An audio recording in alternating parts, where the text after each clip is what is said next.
Here's something I wrote. This stuff is a deadly poison, and if you drink it so, forever you will be hooked. And in the centuries past, many men have succumbed to its spell, cause they deemed it just.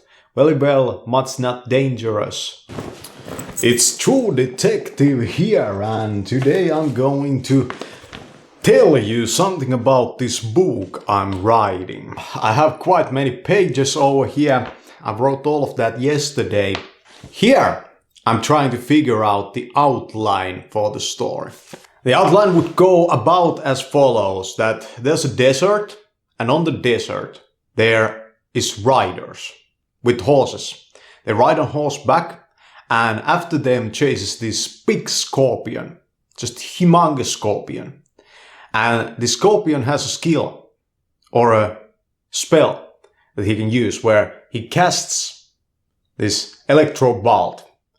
And it flies and burns alive one of the riders. That's the start of the book. Here's word by word how I wrote that. The horses rode in unbearable desert heat. We were being chased by the Scorpion King. Thousands of volts strike the horse riding next mine, striking it down. The burning of horseflesh reaches my nostrils. The Scorpion King's stinger charges up another electro bolt. Scorpion Kings take me as its target and now flies the electro bolt towards my horse. I manage to dodge the bolt as it flies over my cloaked head. I see the flying electro bolt fly towards the horizon of the Sea of Mystery. That's still a bit clunky, I have to edit that out. Don't worry if your writing is not finished when you write it 5 times. Or you edit 5 times. Don't worry. Edit more. Try to say it different. Okay, we are back to the outline. And with the outlines you can do chapter outlining. So you outline each chapter and each act or each scene in the chapter is its own goal or its own task of writing. Okay, then some info about that writer that got roasted by the electro bolt. He used to be a drunkard, and he was the drunkard of the rider band. What happens is that his body is left on the desert, and the other riders, they get to safety in the port town. And this story, it happens on the desert, but there's a sea beside the desert, and that's where the port town is. And they have left their ship called the Wind Digger there. They would have probably went to the tavern of the port city, but because their friend got scorched, they decide that they follow on, they continue on their journey. They bought the ship, the Wind Digger. Here I have written the acts of the story, kind of like they are their own chapter, and I divide them up. When you deal with a lot of text in your writing, you have to get organized. But at the same time, it's gonna be a chaos. Rider, this drunkard rider, the name Muljag.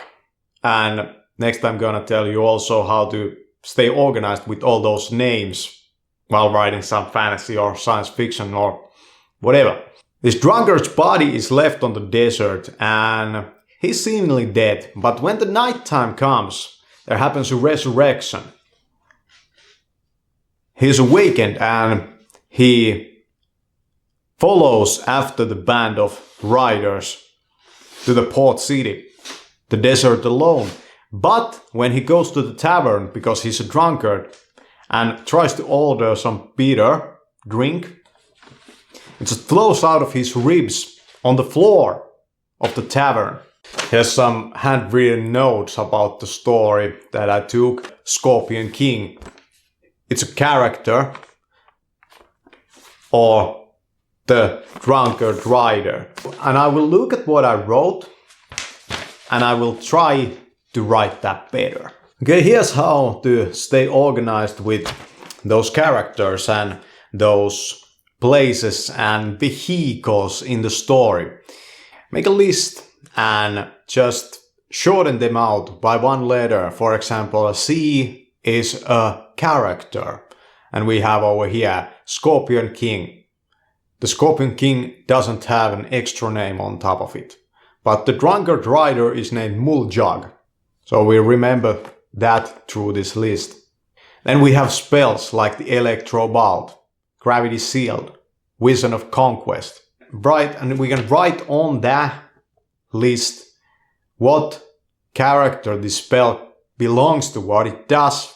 A city in middle of the ocean named Nailer's Ash. Maybe that becomes a little too complicated.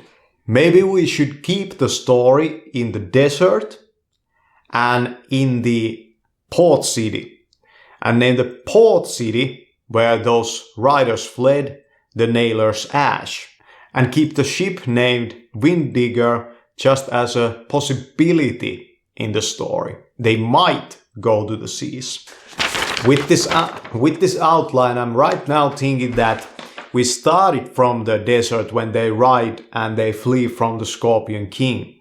But after in about the maybe quarter of the story, we return to that moment when they went to that Scorpion King's cave the first time and it attacked them and they had to flee.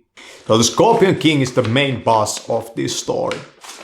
What I also want to recommend to you if you are doing this type of world building writing is that find an audio book that you like and listen to that while you write.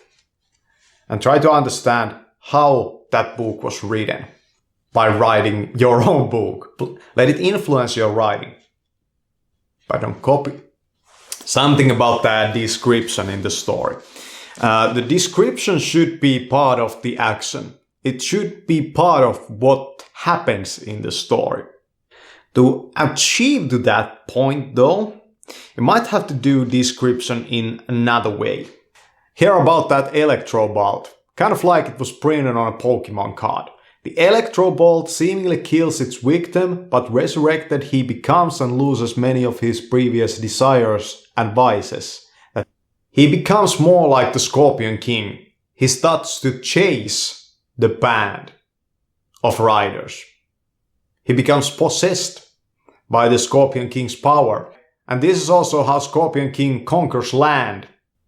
The desert is the Scorpion King's territory, but when it stings and when it flies the Electro Bolt and kills somebody, that person dies and is resurrected.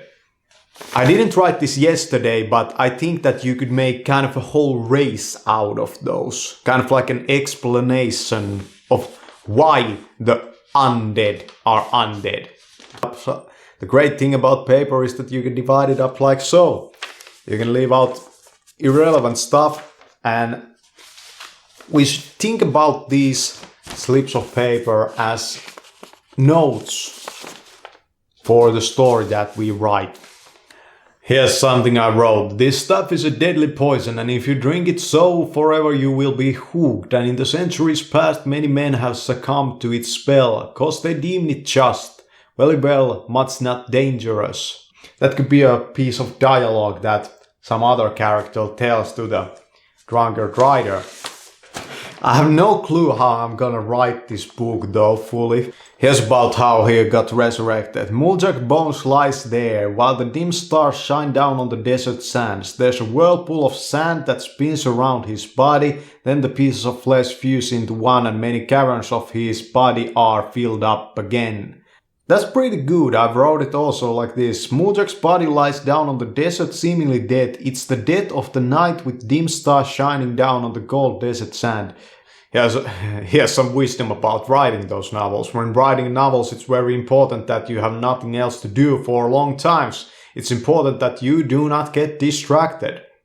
At this point, name this book The Drunkard King. So the name should be a sales pitch. You could be a king. Like here, The Way of Kings.